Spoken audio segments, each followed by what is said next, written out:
Boa noite a todos. Hoje estamos aqui com mais uma live do INOF. Hoje falando sobre foniatria, a importância do aprendizado, a linguagem, fala e comunicação com a doutora Tereza Higino, doutor Paulo Bedê e doutor Paulo Augusto Vick, todos do INOF, otorrinolaringologistas do INOF. Obrigada pela presença de vocês hoje aqui em mais uma live do INOF. E eu gostaria de apresentar a doutora Tereza. Ela é médica, fez residência em otorrinolaringologia no Hospital do Servidor Público Municipal, em São Paulo. É fellow em foniatria na Divisão de Educação e Reabilitação dos Distúrbios de Comunicação, DERDIC, ligada à PUC, São Paulo.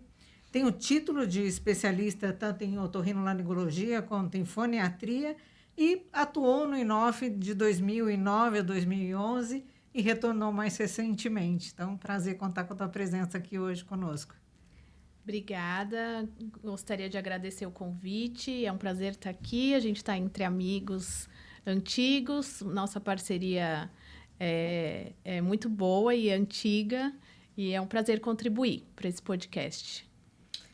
Tereza, queria começar hoje a nossa conversa, porque você é uma colega muito querida, tanto pela competência como pela amizade que nós adquirimos ao longo de todo esse tempo. A Tereza, ela acabou a residência médica e eu acho que um dos primeiros empregos Sim. foi do INOF. Ficou conosco algum tempo, depois saiu para algumas aventuras fora e depois, voltando para São Paulo, acabou voltando para o INOF. Conta um pouquinho, como é que foi essa história, como que o INOF entra na sua vida? O INOF entra através de dois amigos da residência que já começaram a trabalhar com o Paulo. E assim que eles foram embora de São Paulo, eles me indicaram para trabalhar com o Paulo. O Paulo era um dos chefes dos grandes serviços de otorrino da cidade. E aí, ele sempre foi colocando a gente em vários hospitais, várias parcerias. E o INOF entrou também, né? No começo do pronto atendimento, do INOF, eu estava lá presente para começar esse serviço que hoje é um grande sucesso ali na região.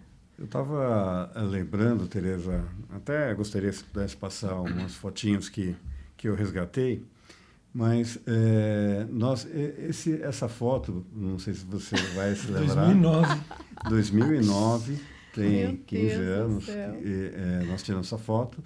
Foi de um workshop feito dentro do INOF, muito legal. Nessa época, nós trabalhávamos muito juntos e fazíamos alguns eventos dentro do consultório. Tem mais uma outra fotinho já mais festiva, com a nossa fonoaudióloga até hoje, Andréa Dias. E legal, você vê, Tereza, 15 anos atrás, a mesma carinha, que linda bom como sempre. rever essas fotos. Acho que tem mais uma fotinho também. Esse aí esse é um gringo que veio nos dar uma aula.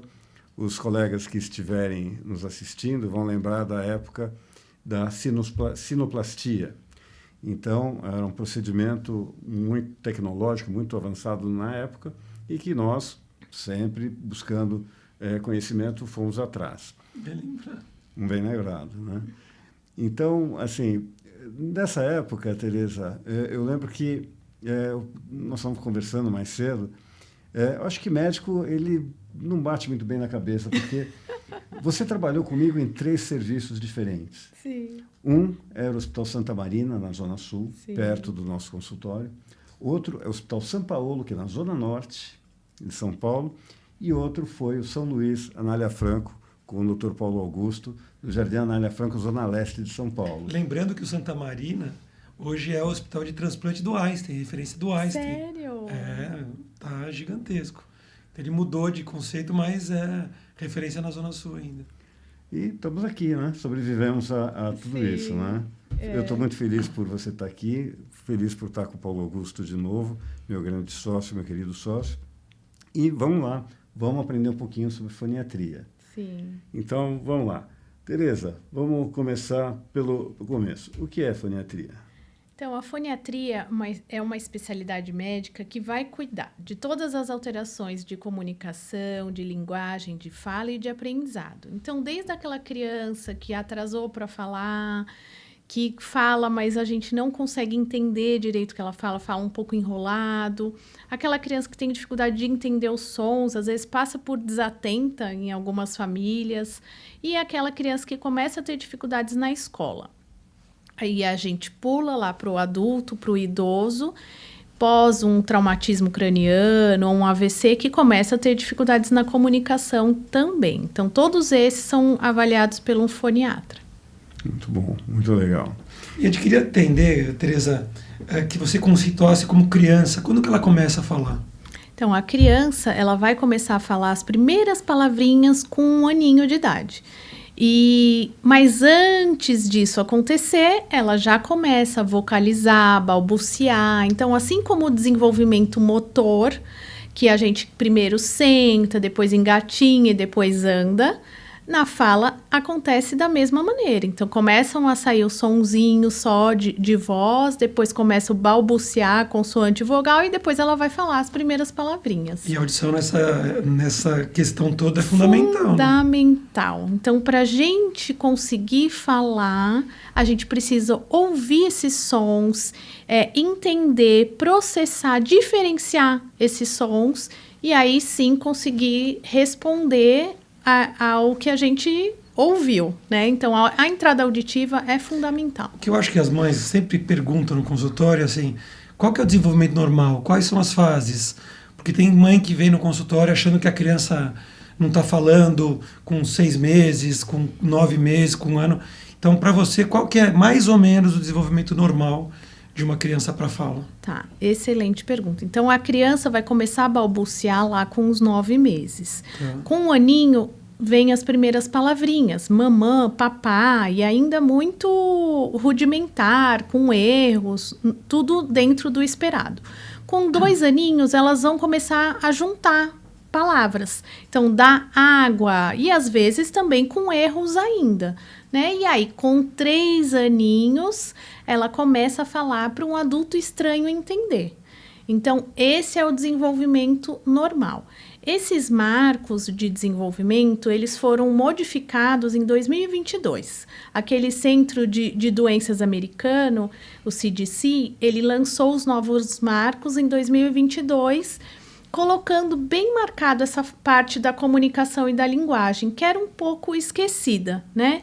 E por isso que a gente fala tanto sobre isso hoje em dia, porque nesses novos marcos, 75% das crianças vão ter que estar falando seguindo esse padrão, né? Deixa eu perguntar uma coisa, Paulo Augusto. Você comentou sobre a audição. Eu acho importantíssimo, como a doutora Tereza comentou. Né? Aliás, eu vou te chamar de Tereza. Tá né? bom. É a doutora Tereza. A gente né? Então, estamos entre amigos. Como a Tereza comentou. A questão é a seguinte. Nós sabemos que hoje, por conta de uma lei federal de 2010, nós temos uma triagem auditiva para todas as crianças brasileiras ao nascer. Então, nesse momento, que informação que eu tenho? Está tudo bem? Está tudo em ordem? Eu posso relaxar para o resto da vida? Não. Então, a triagem auditiva, como o nome diz, é um mecanismo de triagem de audição. Ele não faz diagnóstico de perda de audição. Então, essas crianças que têm alteração na fala e na linguagem, elas têm um risco de ter perda de audição. Tereza, só um parênteses. A triagem auditiva é o teste da orelhinha. Que o pessoal vulgarmente conhece como o teste da orelhinha, como o teste do pezinho, que agora as maternidades têm a obrigação de fazer. Sim. Mas continua. Excelente. Então, a triagem auditiva neonatal é igual ao teste da orelhinha. Isso. Então, é um mecanismo de triagem, ele não faz diagnóstico de perda auditiva. Quando essa criança nasce, ela fez lá o teste da orelhinha, ela passou. Ótimo. Se ela começou lá com 2 aninhos a atrasar a falha a linguagem, a gente precisa verificar a audição dessa criança. E aí já não serve mais só um exame de triagem. A gente precisa avançar nesse diagnóstico, fazendo ou um exame de audiometria ou um exame que não dependa da criança, que é um exame que chama BERA, que é o potencial evocado auditivo de tronco, que são os eletrodos que vão ver todo o trajeto dessa via auditiva. E aí a gente faz um exame mais específico, semelhante à audiometria, vendo todas as frequências, os graves, os agudos, bem detalhado para saber exatamente o quanto que essa criança escuta. Quer dizer, a audiometria, a audiometria assim que a gente conhece na cabine com fone de ouvido, essa audiometria ela pode ser feita numa criança a partir de uma certa idade. Sim. Né? E esses outros exames que você comentou, emissão otoacústica, que nós temos inclusive no INOF, o potencial evocado auditivo de tronco encefálico, já são exames diferentes, e são exames que não dependem da criança. Né? Eles são emitido um sinal e o aparelho capta a resposta. É por aí, certo? Exatamente. Tá. Então, no momento em que eu tenho uma dúvida, eu vou procurar a foniatra vai avaliar e vai me indicar os exames que devem ser realizados.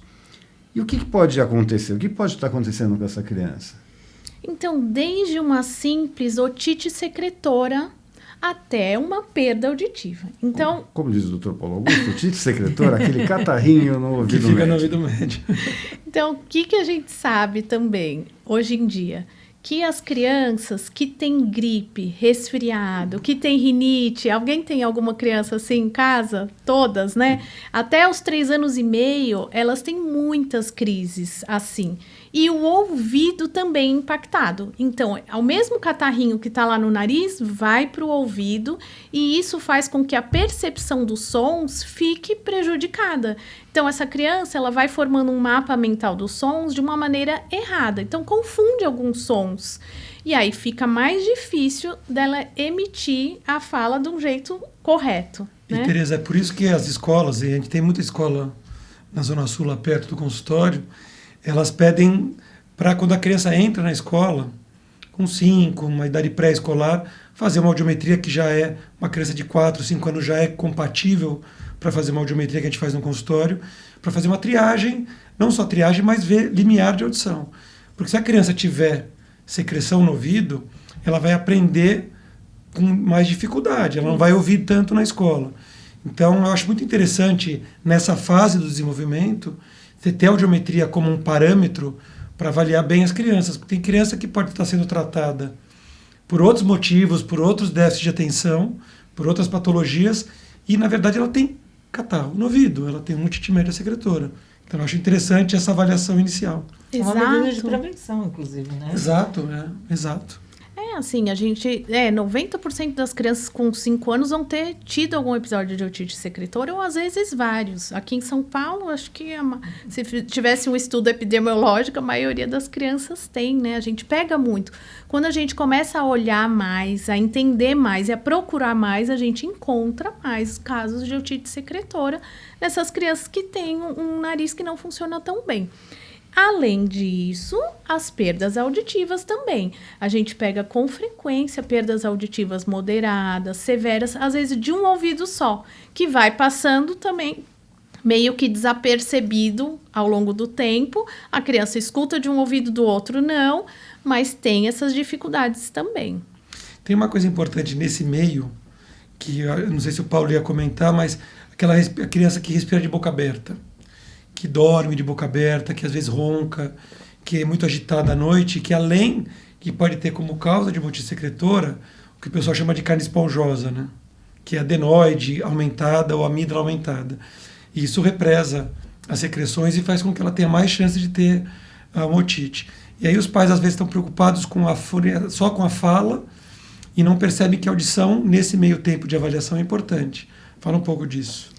Então, que você faz muito bem isso. Sim, a gente precisa ver todas as questões do desenvolvimento dessa criança. Então, uma das principais partes da nossa consulta é uma anamnese muito detalhada, uma entrevista muito detalhada. Então, o sono da criança é primordial. Então, crianças muito agitadas, que roncam, que babam, a gente vai precisar procurar se elas têm esse aumento de adenoide. Até essas crianças que têm muita gripe, às vezes vai passando desapercebido. A criança já está dormindo no quarto sozinha, ninguém vê ela roncando, respirando pela boca, mas a gente precisa, assim, excluir isso da história também. Eu tive um paciente que é muito interessante, porque eu citei esse tema, que ele tinha 12 anos, ele estava em tratamento de transtorno do déficit de atenção, de hiperatividade e atenção, que é o TDAH, e tomando medicação para tal, com acompanhamento médico, e ele roncava e dormia muito mal. Então, como eu sou médico do sono, ele passou comigo naquela ocasião. Só que ele tinha um adenoide aumentado, uma amígdala extremamente aumentada e um sono muito agitado. Depois da cirurgia, ele ficou tão desperto, começou a dormir melhor, respirar melhor, que ele não precisou mais usar Ritalina. A gente tinha um diagnóstico, um overdiagnóstico que a gente chama. Então, esses vários diagnósticos hoje em dia que a gente vai querer conversar com você a respeito, também, se você não tem uma boa anamnese, uma boa foniatra, um bom profissional para estudar melhor essa criança, ela passa de profissional em profissional e acaba com um diagnóstico lá e ela pode ter outros diagnósticos. Então, não uma simples, mas uma cirurgia para correção de via aérea fez com que essa criança tivesse um desenvolvimento neuropsicomotor totalmente diferente. Um pouco atrasado, mas ela teve a chance dela. Eu gostaria de voltar um pouco, Tereza, quando você comentou esse quadro que nós estamos conversando agora, de processos inflamatórios, infecciosos de ouvido médio, que vão afetar a audição da criança, são muito importantes, mas não são os únicos problemas que acontecem na criança. Você comentou sobre perdas auditivas, às vezes unilateral. E aí eu gostaria de comentar um caso que talvez tenha sido o caso mais impactante para mim, porque era a filha de um amigo muito próximo, e um dia ele ligou para a filha atendeu o telefone e desligou. Ele ligou de novo, a filha atendeu o telefone e desligou. E quando ele chegou em casa, ele falou: filha, por que você bateu o telefone na minha casa? Eu atendi o telefone, não tinha ninguém, eu desligava. E aí que chamou a atenção, nós fomos ver, ela tinha uma surdez unilateral. Que idade ela tinha, Paulo? Tinha uns 7, 8 anos de idade. É a média, viu? E o pior não é isso. O pior é que ela desenvolveu uma otite média crônica do outro lado. Nossa, que dramático. Esse caso foi muito impactante para mim por ser muito próximo e porque eu operei essa criança. Então, imagina o nível de tensão. Uma criança é surda de um lado e você tem que colocar uma broca cirúrgica para fazer uma cirurgia de mastoide do outro lado. Então, esse foi um caso que impactou muito na minha vida profissional. Então, eu gostaria, Tereza, que você comentasse um pouco sobre as outras causas de perda enfim, desses distúrbios que podem acabar levando a criança a ter esse atraso de linguagem, de aprendizado. Então, acho que a gente precisa falar disso, né? A gente está numa mesa aqui de otorrinos, né? Então, crianças que nascem com baixo peso, crianças que, quando nascem, têm anóxia, né? Não respiram por algum tempo e, às vezes, não necessariamente precisam de grandes intervenções, mas essa anóxia lá no nascimento pode impactar a audição. As crianças que ficam em UTI mais de 5 dias.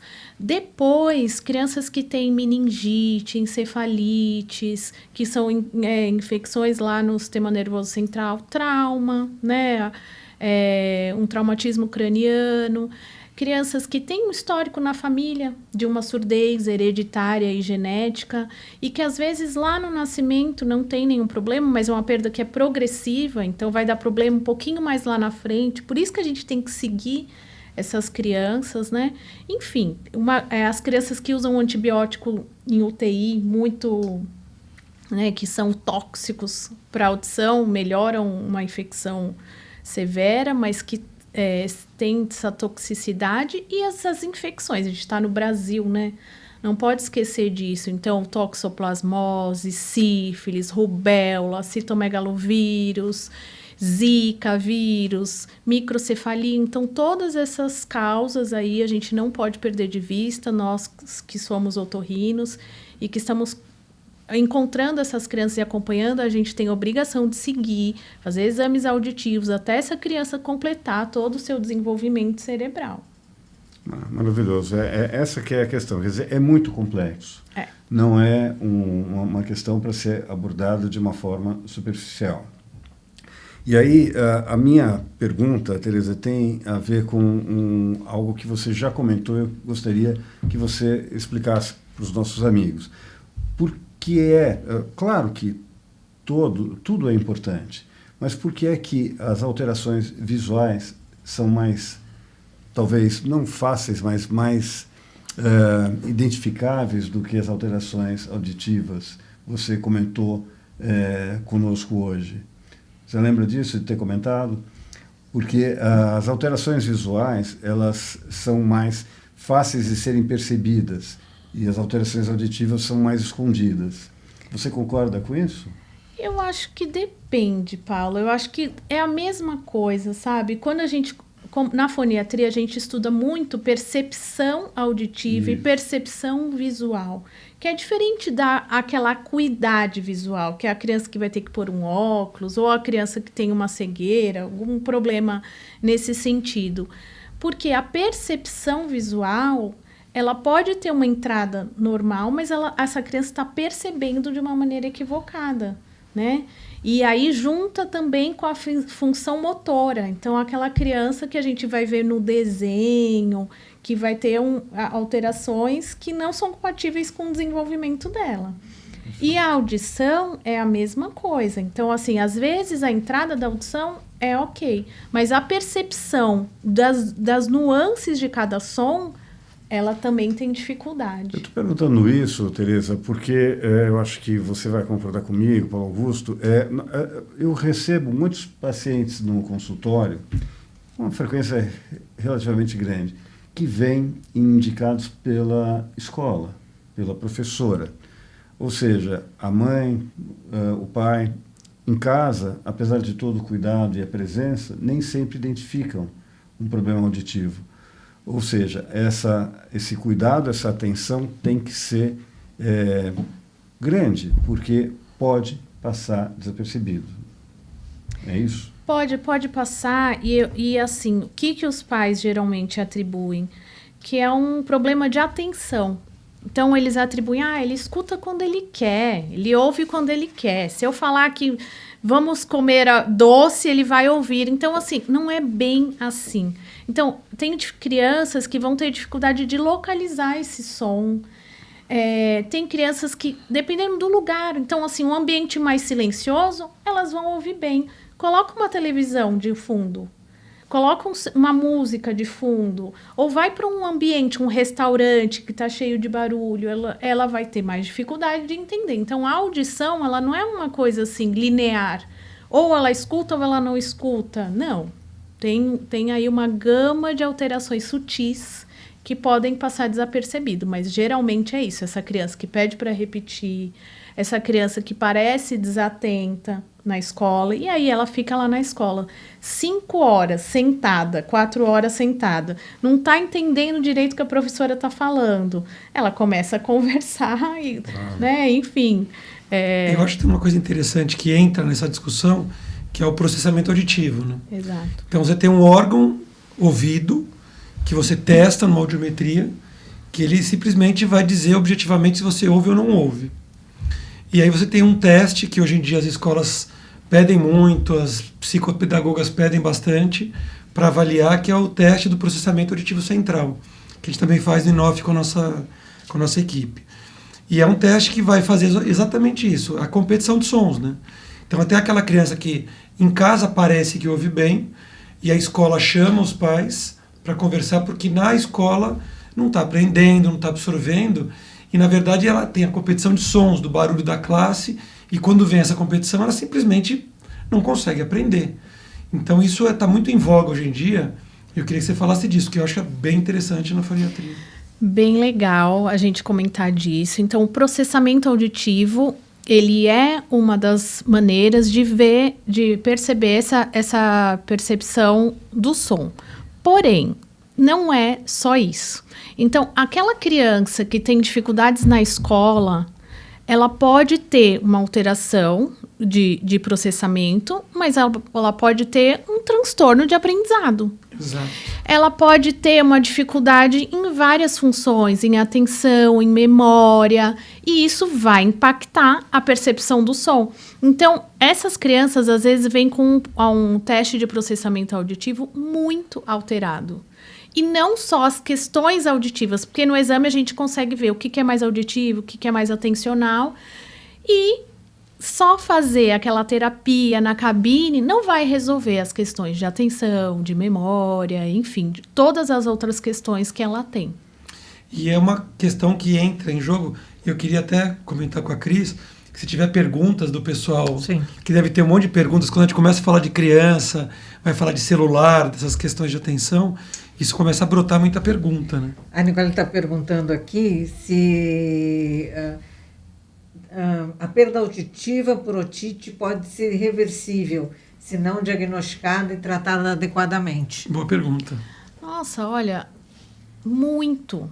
Então, tem essas crianças que a gente está comentando, de otite secretora, às vezes a intervenção é uma cirurgia para colocar um dreninho dentro do ouvido, essa secreção ir embora. Então, assim, é uma coisa simples até de ser feita num grande centro, né? Que nem a gente está comentando. Então, sim, tem muito jeito. Não são todas essas perdas que vai precisar usar aparelho, fazer alguma coisa mais, uma intervenção maior. Às vezes é uma simples cirurgia para colocar um tubinho de ventilação. Até porque, Ana Tereza, porque se é não diagnosticado, essa secreção persiste no ouvido, essa criança vai ter uma privação de sinal que vai acabar repercutindo na cognição, no aprendizado, na linguagem.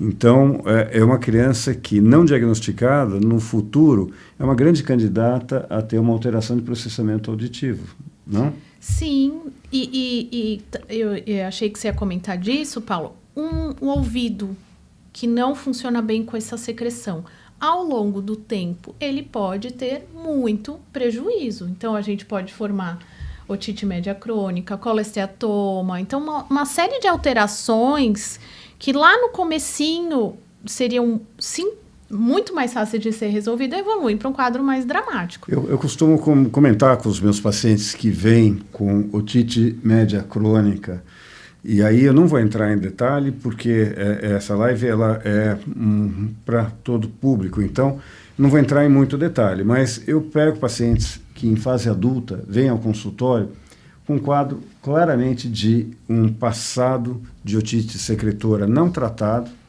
e que evoluiu no futuro com otite média crônica. Eu comento com o meu paciente, você trocou 6 por meia dúzia, você não tem mais aquele probleminha da infância, mas agora você herdou um outro problema. Então, sim, eu acho que é super impactante você não tratar, porque você vai acabar tendo, como a Nicole perguntou, né? Vai acabar tendo consequências e consequências para a fase adulta. Não é só um probleminha que fica na infância. E eu acho interessante falar que é um problema, e a pergunta foi muito boa, porque assim, é um problema pelo otorrino muito facilmente tratável. Se você numa escola faz a triagem justamente porque uma das causas mais frequentes para a criança começar a interagir menos, que é o que a gente tem muito nas capitais, com um clima quente, frio, rinite, IVAs, escola, gripe. Então isso acaba acumulando muita secreção. As crianças têm secreção no ouvido, e se elas passarem no otorrino com 5, 6 anos, numa avaliação, numa triagem, com a gente, você pode, num bom exame físico e numa boa audiometria, numa boa história clínica, descobrir isso. A criança, se for necessário, pode tratar clinicamente, resolver, em último caso, uma cirurgia de porte pequeno, e resolver um problema que no dia seguinte ela já vai começar a interagir mais rapidamente pela plasticidade que ela tem. Então, eu acho que é muito interessante essa pergunta. Sinais de alerta para os pais, quais são? Né? A escola aponta primeiro, ou em casa você vai percebendo isso no dia a dia, que você chama, a criança não responde? Como é que funciona isso? Porque hoje você vê que as crianças também estão muito ligadas no celular, e aí acabam afastando um pouco elas do mundo real, né? Como perceber esses sinais e sintomas? Então, excelente sua pergunta. Eu acho que toda vez que a gente estiver na dúvida, nossa, mas essa criança, não sei, às vezes às vezes parece que ele escuta e às vezes não. Às vezes eu acho que é porque ele está no celular, às vezes não. Teve dúvida, precisa fazer uma audiometria, porque como a gente está falando, é muito frequente essas crianças terem alguma alteração de som, não uma perda severa, profunda, mas que vai prejudicar ela, né? Então, precisa fazer, muitas vezes, uma audiometria. Toda mãe que está na dúvida, então, assim, às vezes você chama de outro lugar, mais longe, a criança não entende, né? Não escuta, como principalmente é isso. Às vezes tem dificuldade de localizar o som, às vezes tem uma perda de um ouvido só. Então, como que a gente vai saber? Fazendo exame de audiometria. Tem que levar no médico. Teve dúvida, tem que levar no médico para fazer uma avaliação. A gente já conversou um pouco sobre o desenvolvimento normal de uma criança, aquisição de linguagem, conhecimento, aprendizado. Conversamos um pouco sobre os métodos diagnósticos quando você tem alguma dúvida sobre esse período. E eu não poderia deixar de perguntar, uma vez que eu identifico que tem um problema com essa criança, além do problema do catarrinho no ouvido, da otite secretora, que um tratamento clínico ou uma pequena cirurgia pode resolver, como é que eu trato essa criança que tem uma alteração de processamento auditivo? Como é que eu trato essa criança que tem uma alteração congênita, que tem um problema neurológico? Coloco tudo no mesmo saco? Não? Não, eu acho que é importante a gente chegar no diagnóstico e, como eu falo, assim, geralmente esses transtornos do neurodesenvolvimento, eles vão variar nas alterações e nas habilidades para cada criança. Então, o que a gente vai ver? Essa criança, geralmente, ela vai pior em algumas áreas, mas ela vai melhor em outras. E a gente vai encaminhar para a terapia já mapeando isso. Olha, a gente encontrou que ela tem mais dificuldades de processar o som, de discriminar, de diferenciar os sons, mas ela vai bem na parte visual, por exemplo. Então, vai ser a entrada da terapeuta via visual. E assim a gente vai trabalhando. Então, essa criança tem dificuldades para memorizar os sons, mas ela também tem dificuldades de coordenação motora fina, então já vai mapeado. Então, não adianta só trabalhar uma alteração, vai trabalhando todas as que ela vai apresentando. Aí, então, se eu estou entendendo, não é só uma questão de uma fonoaudióloga fazer a terapia. É um quadro multidisciplinar. Exato, Paulo. Ok. Exato. Então, geralmente, transtornos do neurodesenvolvimento vão envolver uma equipe multidisciplinar e precisa ter um médico nessa equipe, né? Porque muitas vezes, às vezes, começa já com a terapia, passa num pediatra, já vai direto para fono, começa a intervenção terapêutica e a criança não evolui bem. Não evolui bem, e aí quando vai no médico, a gente pega alguma alteração de imagem. Desculpa te interromper, mas quando vai no médico? Porque o que, infelizmente, a gente observa é que muitas vezes, e nós temos que assumir, às vezes, essa culpa, nós, às vezes, entregamos o nosso paciente para uma terapia e largamos ele lá. Está errado. Por isso que eu acho que a resgate da foniatria como especialidade, ela tem uma importância vital, porque você não vai largar esse paciente, você vai acompanhar ele. Essa multidisciplinaridade, ela é super importante. E eu acho que é mais do que isso, Paulo. Assim, o que acontece muito que eu pego no consultório é paciente que vem da escola, da psicopedagoga, que encaminha para uma fonoaudióloga, a fonoaudióloga encaminha para o dentista, e essa criança pode ir até no neurologista. E às vezes o problema dela é uma perda auditiva por uma secreção no ouvido e ela está girando em falso. Ela tem adenoide aumentada, dorme mal e está girando num círculo mais vicioso. E a foniatria na otorrino, acho que está cumprindo um papel fundamental, porque a visão médica, de um otorrinolaringologista que avalia via aérea respiratória, avalia ouvido, e aí não sempre, mas em muitos casos você consegue resolver de uma forma muito rápida problemas que estão girando em falso. E outra coisa que eu queria jogar... Perdendo tempo no tratamento, né? Muito tempo, e perdendo tempo de aprendizado, de escola. Paulo, só um minutinho, que tem super a ver com o que você está falando e tem a ver com o que a gente falou de casos mais dramáticos.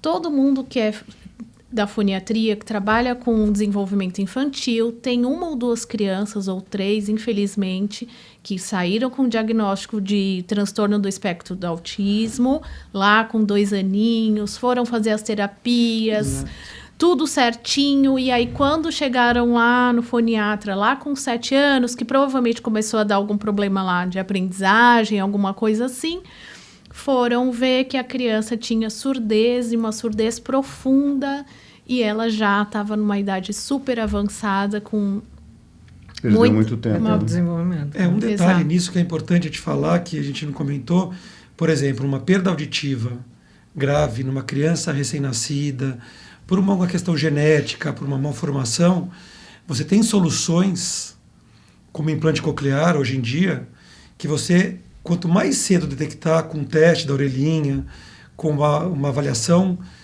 precoce dessa criança, que não desenvolve bem nova, se você colocar um implante coclear numa fase pré-lingual, antes dela começar a falar, você muda a vida dessa criança. Exato. Então, essa avaliação precoce, eu brinco muito que assim, as pessoas ficam no Dr. Google e aí tem 100 diagnósticos, 500, e ela se perde. Então, numa hora que você percebe, numa criança, independente da idade, mais novinha, mais velha, que ela tem algum problema de desenvolvimento, tanto ou de audição, ou desenvolvimento neuropsicomotor, que você procure uma avaliação médica, de um otorrino, de um foniatra, pelo menos numa consulta você pode mudar a tua vida. Então, isso hoje em dia está ficando cada vez mais claro que você pode mudar vidas com uma boa consulta, um bom diagnóstico e uma boa avaliação médica, e essa criança não vai ficar girando em falso em profissionais que podem não resolver o problema. Então, não chega na raiz, né, do problema. Na essência do problema. Não entende como um todo, né? E outra coisa que eu acho que é bom...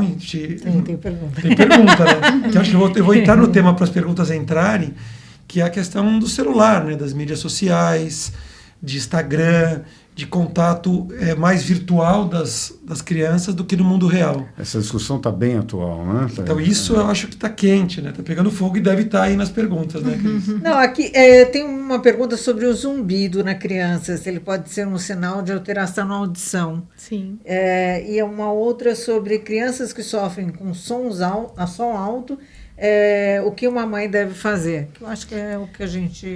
Tem que procurar um otorrino, gente. Uma das alterações, até da otite secretora, uma criança mais irritada, mais agitada, que tem essa sensibilidade com som, pode ser secreção na orelha média também. Tem criança que tem trauma, ela viu um rojão mais nova, que a gente chama de hiperacusia, ela fica, por barulhos altos, ela se incomoda. Então, tem várias nuances que, se você numa história clínica pegar, você consegue resolver o problema com facilidade. O próprio som alto no fone, você tem dano, né, para a audição? Sim. Eu já vi gente que era DJ e perdeu, mas adulto, né? Sim. Perdeu a audição. Eu fico imaginando os jovens que escutam com fone, um som super alto. Eu falo, gente... imagino o que causa, né? É a nova perda auditiva induzida por ruído. Que era na fábrica, agora não é. Antes era só na fábrica, verdade. Agora é em casa, na reunião, né? E isso você não percebe isso tão rápido, Cris. Isso vai acontecer, vai ser uma síndrome, uma epidemia daqui a uns 15, 20 anos, porque elas vão perdendo som, perdendo audição devagar. Porque fica com fone o tempo inteiro, Então, né? é uma criança... Mas aí, essa criança já está grandinha para usar fone de ouvido. Então, eu quero voltar para o celular. Vamos. Porque eu acho que essa é uma discussão muito quente, muito atual e muito importante. Então, assim, eu vou pegar pesado. Celular nunca? Quase nunca. Então, assim, celular, quando você já fez todo o resto, né? Eu costumo falar isso, a gente tem uma vida só, são 24 horas, tem as horas que a gente dorme, as horas que a criança está na escola. Então, para desenvolver bem, essa criança precisa ter um tempo, sim, de brincar, né? É na brincadeira que ela desenvolve linguagem, emoção, aprende, relação. Então, assim, é primordial, assim, coordenação motora, enfim. A brincadeira é primordial para desenvolver tudo isso, a imaginação, para essa criança falar bem. Então, assim, é o repertório da criança, é a brincadeira. E se ela tiver só no celular, como que ela vai conseguir brincar? Né? Nessa parte mais, usando mais o simbolismo. Uma outra questão, além da brincadeira, eu posso imaginar que o celular, um aplicativo no celular, ele pode substituir um livro, ao invés de dar um livro para uma criança, dar um celular para ela? Não, Paulo. Então, a gente usa, assim, na comunicação, na fala, no dia a dia, essa fala que a gente usa é mais ou menos 10% do vocabulário que a gente tem disponível. Nossa. Então, todo o resto está nos livros. Então, é muito, muito limitado. E hoje em dia, acho que ainda mais, né? Tudo é muito abreviado. No celular, então, ninguém fala nem sim, são 2 S's, né? Então, a gente vai encurtando toda a comunicação, quando, na verdade, a gente precisava estar ampliando essa comunicação. Eu estava conversando, perdão, Paulo, eu estava falando em off disso e a gente levantou esse tema. Mas o que está acontecendo hoje em dia nas escolas, né? E eu não sei se todo mundo sabe disso, mas está tendo uma volta ao livro, né? O Paulo levantou essa história, a volta ao livro. E o Miguel Nicoleles, que é um neurocientista brasileiro fantástico, ele estava comentando outro dia num paper dele que as escolas, a escrita, o poder de escrever, eu faço isso no consultório, todo mundo faz receita digital e eu guardo um tempo para pedir exame com uma letra bonitinha, mas eu escrevo, porque as pessoas estão perdendo a capacidade de escrever. E na escrita você desenvolve também uma parte do cérebro que você não desenvolve digitando. Então o aprendizado está na escrita. Os grandes cientistas escrevem. E isso está mudando. Começou na Finlândia, estava conversando isso antes de começar o podcast. Mudou na Finlândia, eles eram todos digitais. As escolas só tinham computador. E eles começaram a perceber um aumento de suicídios, isso em adolescentes. Isso começou a aumentar, diminuir o QI das crianças na avaliação anual que eles fazem no ensino médio. E eles começaram a mudar, agora estão voltando para livro. Isso está acontecendo na Finlândia, você comentou da França, está acontecendo na Suécia. Então eles estão começando a mapear as crianças para ver o tempo de celular que elas usam fora da escola, em mídia social. Se for maior do que um certo tempo, elas vão para uma quarentena que é brincar. Então a quarentena delas não vai para um rehab, é brincar. Então elas começam a ter que... né? Tá reeducando. Que é uma coisa que é mais simples. Você estimula a memória tátil, olhar no olho, conversar. Que o celular você acaba se fechando mais no seu mundo, né? Então a minha visão, para complementar, a minha visão é que assim, a gente usava televisão, a gente vai no cinema, então eu acho que o celular cumpre uma função importante de aprendizado, educação, de fuçar, de aprender. Mas, como você falou, tudo no seu devido momento. Exato. Uma questão, você comentou, e isso tem tudo a ver com o que o Paulo está falando, que nós temos uma limitação na rede social, nos celulares, em termos de aquisição de palavras, né? Que no livro eu vou complementar isso. Então, assim, eu posso dizer que para que essa criança tenha um desenvolvimento cognitivo, aquisição de conhecimento, ela vai precisar ler. Ou, se ela não ler livros, ela vai ter uma deficiência. Se ela não ler livros, se ela não se comunicar, interagir, né, Paulo? socialmente. Não interagir socialmente. Que, assim, a gente chega nos livros, mas hoje a interação é pobre também. Essa interação numa criança pequena, com um celular competindo a atenção, a criança tem dificuldade de aprender o vocabulário dessas palavras. Então, uma criança, vamos lá, na criança pequena de novo, está aprendendo as palavras. E essa atenção dividida, a mãe falando sem direcionar para ela, um som de fundo lá na casa, e ela com o celular competindo, essa criança não vai mapear bem esses sons, principalmente se ela tem alguma dificuldade. Então, às vezes, um pequeno atraso, um pouquinho mais de dificuldade com essa interação pobre, com um celular competindo, a atenção também vai prejudicar. O ambiente está ruim, está empobrecido de comunicação. Como que a gente fala com a criança? Perto. A criança naturalmente processa mal o som.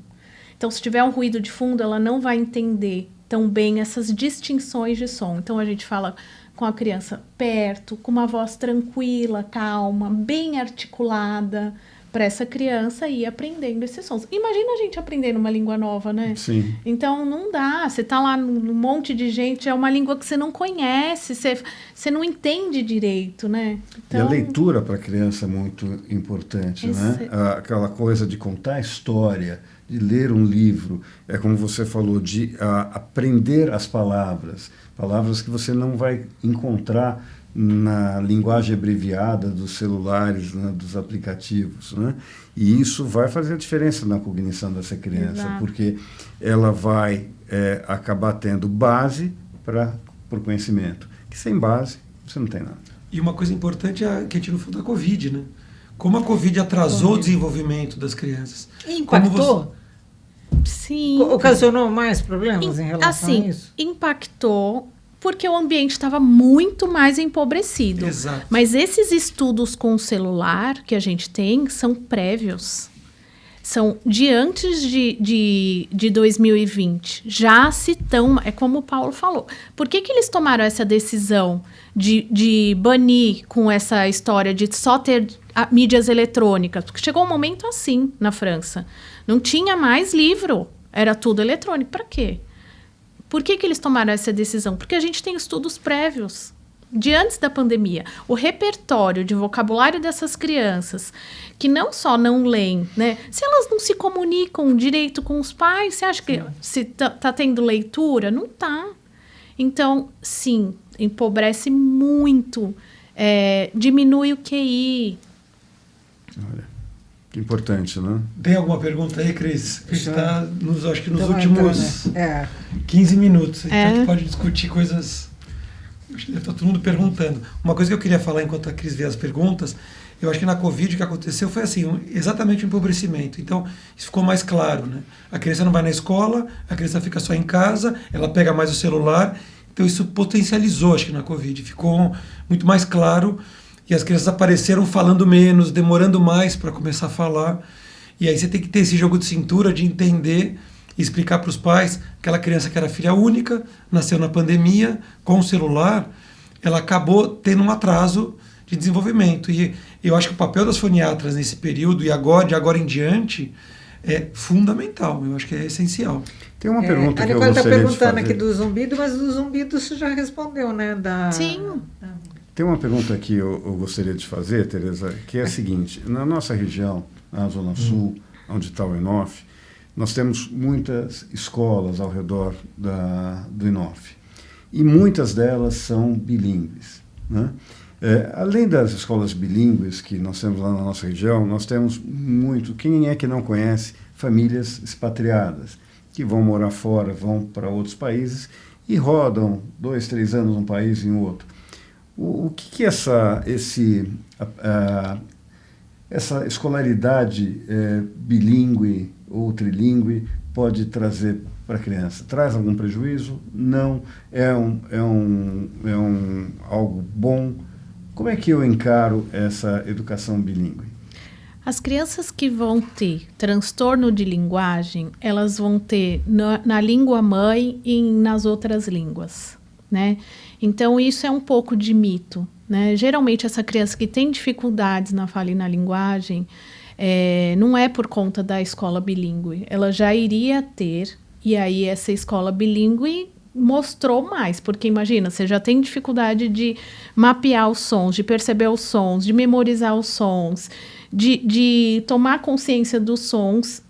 Isso vai acontecer em qualquer língua que você for então, posso aprender. Tranquilizar os pais no sentido de que uma educação bilíngue não vai ser uma sobrecarga para aquela criança em termos de aquisição de linguagem, conhecimento. Sim, a não ser que essa criança já tenha um transtorno de linguagem, e aí, assim, vai de caso a caso, sabe, Paulo? Mas a gente não pode falar que a culpa é da escola bilíngue. Isso é uma coisa neurobiológica, uma alteração neurobiológica.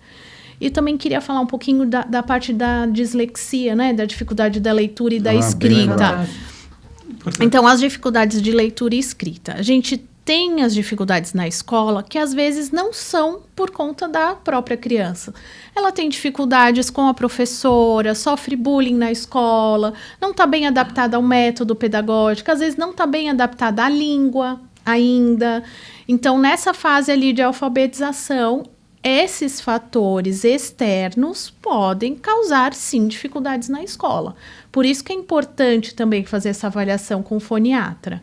Porém, quando a gente tira tudo isso da história, então uma criança que está funcionando, a escola está bem adaptada à língua, ao estudo, enfim, não tem nenhum problema emocional, ok. É um bom nível socioeconômico, dorme direitinho, avaliamos toda essa criança e a gente chega à conclusão que sim, ela começa a ter algumas alterações realmente na parte de leitura e escrita. Essa criança, a gente vai ter que começar uma intervenção até para confirmar esse diagnóstico. Então, ela faz uma intervenção especializada e a gente vê essas alterações que ela está apresentando. Então, é frequente essas crianças... a criança não lê bem lá com 9 anos. A gente vê que, às vezes, ela não tem um mapa dos sons. Então, ela tem alterações que são anteriores a uma leitura precisa, rápida, né? Então, às vezes... E aí, a gente não prestou atenção nisso lá atrás. Então, o que ela vai precisar? Uma intervenção de fono para fazer essa aquisição dos mapas dos sons, da consciência dos sons, da junção das sílabas que vão transformar na palavra e assim sucessivamente. Também tem as crianças que vão ter alteração de linguagem e que, por conseguinte, vão ter dificuldades na leitura e na escrita também. Uhum. Então, um é fator de risco para o desenvolvimento do outro. E essa questão atencional, isso confunde muito. Então, às vezes, a criança tem dificuldades na leitura e na escrita e a atenção dela também não é boa, mas não é por isso que ela tem um déficit de atenção. Então, a gente está tendo muito super diagnóstico, né? De transtorno de déficit de atenção, sim, hiperatividade. E, às vezes, a criança, ela está lá na escola, ela não está entendendo o que o professor está falando. Então, quando a gente não entende o que está sendo falado, naturalmente nossa atenção cai, né? Tá, então, isso não é um transtorno de atenção. Pode ter as duas comórbidos também, pode acontecer em conjunto. Tá, então se essa criança ela não for avaliada precocemente, lá na frente, ela sendo diagnosticada, ela vai ter que fazer uma volta àquele atraso de desenvolvimento para conseguir se equiparar aos meninos da idade dele, da faixa etária dele. Isso é trabalhoso? É fácil de fazer? Como é que funciona isso? Como é que eu pego uma criança com 9 anos de idade que tem alteração grafêmica, ela escreve errado porque teve dificuldade lá atrás da sua memória auditiva, enfim, como é que eu consigo fazer essa criança entrar no ritmo dos outros colegas? Dependendo do caso, ela vai precisar de intervenção com fonoaudióloga, com psicopedagoga, a gente vai ampliando um pouquinho essa equipe. Neurologista, né? Também entra ou não? Neurologista, dependendo do caso, Paulo. Porque dislexia, por exemplo? Não, não. É mais a intervenção da equipe terapêutica. A gente vai ver o que ela está mais precisando. E, por incrível que pareça, às vezes tem criança que tem alteração também de coordenação, motora fina, né? De planejar movimentos. Por isso que precisa analisar ela como um todo. Perfeito. Estamos chegando aos nossos minutos finais. Eu agradeço quem mandou as questões, nós vamos responder cada uma delas. Agradeço o comentário da Andréia também, nossa fono, que mandou aqui um comentário sobre a importância da linguagem, do discurso, que quando, né, não tem, acaba sendo pobre, né? Quando a linguagem falha, acaba sendo pobre, quando tem pouca interação, enfim. Eu queria fazer uma perguntinha para você. Que conselho final você daria para os pais que estejam nos ouvindo neste momento e estejam percebendo esses sinais nas crianças? Então, assim, qualquer alteração de fala, de linguagem, a gente entendeu, né? Acho que hoje que precisa, para além da terapia com a fonoaudióloga, em alguns casos, precisa de uma avaliação médica. Mas o que a gente pode fazer para estimular nosso filho em casa, né? Então, sim, aumentar muito a interação com essa criança. A criança precisa de repetição, o aprendizado é repetição. Então, primeiro, você vai dar significado aos sons que ele está falando lá desde o bebezinho. Às vezes, aquele primeiro mamãe, a criança nem falou mamãe, era um mã. Aí você falou, é mamãe. E aí você repetiu tanto aquilo, ela viu que você gostou, que ela começou a tentar fazer esse som novamente. Então, repetição. O aprendizado depende de repetição. De consistência. Então, você vai todo dia ficar narrando o seu dia com o bebê. Ai, vamos aqui colocar blusinha no bebê. Que cor que a gente vai colocar? Coisas simples que você vai colocando e conversando com teu filho. Na hora de comer, na hora de tomar banho, o tempo inteiro conversar com ele. Uma voz calma, tranquila, suave, bem articulada. E brincar bastante, né? Eu acho que é fundamental. Qualidade do tempo, né? E estimular a criança. Exato. Então, a brincadeira, ela é o melhor repertório de linguagem de comunicação para a criança. Uma coisa que eu queria... E ler, né? E à noite dá uma lidinha lá para a criança. Uma coisa que eu queria deixar claro, que eu vejo hoje em dia, são os pais reclamando muito de que as crianças não estão se desenvolvendo e, na verdade... Quem está mais no celular são os pais do que as crianças.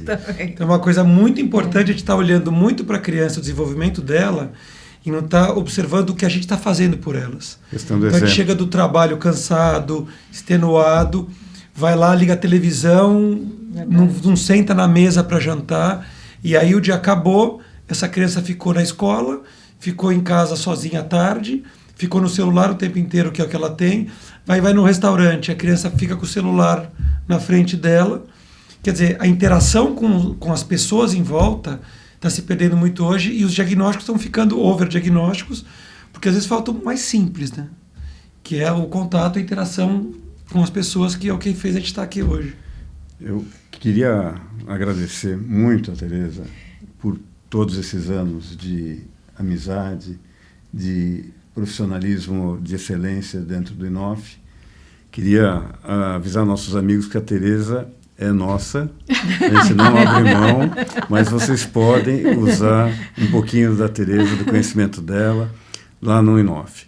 Lá no INOF, além da Tereza atender e poder prestar esse serviço que ela está nos ensinando hoje, ela também, lá no INOF, nós também podemos fazer os exames diagnósticos que nós conversamos aqui.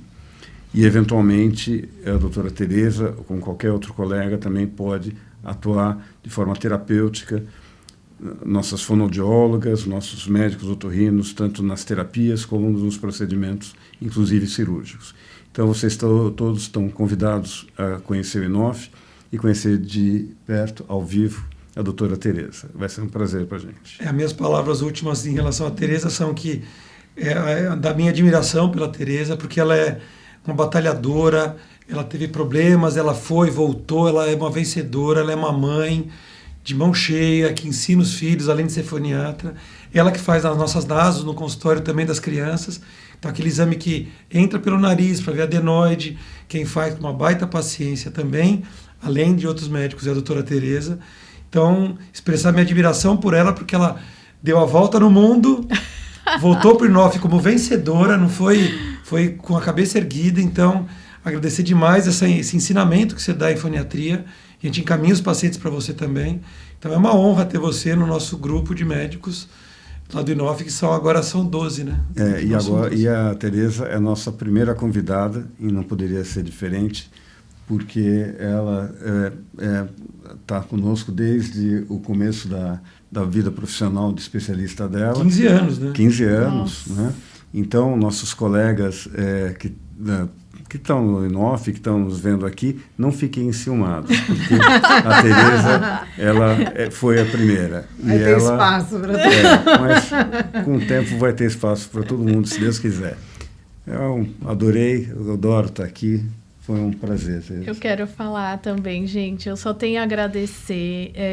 Eu costumo falar que o Paulo era meu pai na otorrino, porque ele que me abriu as portas profissionais. Então, desde a residência, ele sempre teve essa gestão, né, dentro o carinho. Então por isso que eu falo assim, pai, porque ele cobra, ele é severo, mas é para ensinar pra gente, porque ele quer a gente assim com um nível de excelência, né? Então eu tô com ele desde que eu saí da residência, então assim, uma parte do que eu sei também ele que me ensinou.